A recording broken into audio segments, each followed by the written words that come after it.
Assalamualaikum warahmatullahi wabarakatuh. Dewan juri yang terhormat, kami mengucapkan terima kasih kepada Badan Pengawas Pemilu yang telah menyelenggarakan kompetisi debat hukum pemilu antar perguruan tinggi se-Indonesia yang kedua tahun 2022.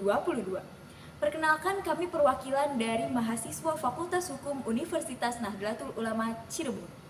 Dengan saya, Salzaiza Farida sebagai pembicara pertama. Di samping kanan saya ada Hilman Al-Farisi sebagai pembicara 2, dan di samping kiri saya ada Abdul Aziz sebagai pembicara ketiga. Pada kesempatan kali ini, kami akan memaparkan artikel ilmiah yang telah kami buat dengan judul Eksistensi Bawaslu dalam Mewujudkan Transparansi dan Akuntabilitas Digitalisasi Penegakan Pemilu. Penegakan pemilu mempunyai kedudukan penting dalam mewujudkan pemilu yang demokratis. Penegakan hukum pemilu mengatur sekaligus memastikan setiap tindakan, prosedur, dan keputusan terkait penyelenggaraan pemilu. Pelaksanaan pemilu sendiri merupakan amanah konstitusi sebagaimana tercantum pada pasal 1 ayat 1 Undang-Undang Nomor 2 Tahun 2007 tentang penyelenggaraan pemilu, yang dimana sarana pelaksanaan kedaulatan rakyat yang diselenggarakan secara langsung, umum, bebas, rahasia, jujur dan adil dalam negara kesatuan Republik Indonesia.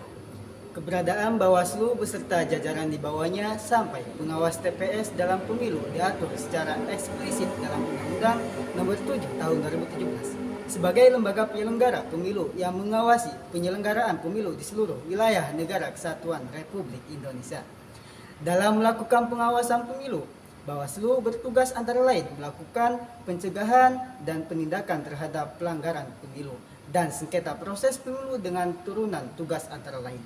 Yang pertama yaitu menerima, memeriksa, dan mengkaji dengan pelanggaran pemilu, menginvestigasi dugaan pelanggaran pemilu, menentukan dugaan pelanggaran administrasi pemilu, dugaan pelanggaran kode etik penyelenggara pemilu, dan yang terakhir adalah memutus pelanggaran administrasi pemilu. Penggunaan teknologi informasi dalam penegakan hukum pemilu dapat menjamin pemenuhan asas sederhana, cepat, dan biaya yang ringan. Hal tersebut merupakan prinsip yang penting dalam penegakan hukum pemilu.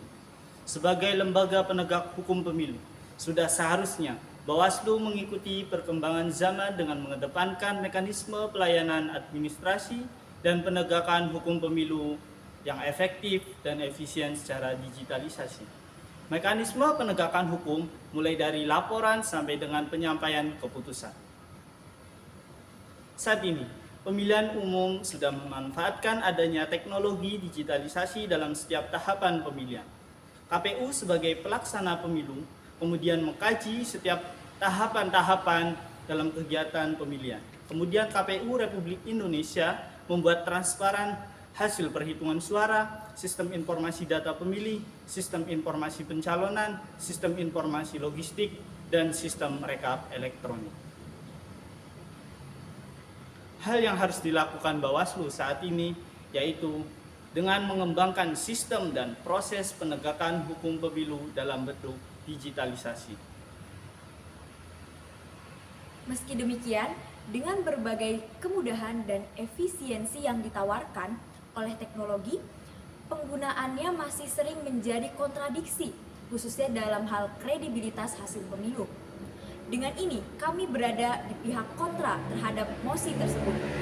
Karena pada tahap pemutahiran data pemilih, potensi permasalahan hukum dapat terjadi akibat ketidaksinkronan aplikasi sistem informasi data pemilih dengan basis data manual yang disusun. Salah satu faktor pelanggaran yang dilakukan oleh akun-akun tidak terdaftar sebagai akun resmi tim pemenangan. Sehingga terjadilah kejahatan manipulasi data untuk kepentingan suatu politik. Mungkin sekian yang dapat kami sampaikan, kurang lebihnya mohon maaf. Wassalamualaikum warahmatullahi wabarakatuh.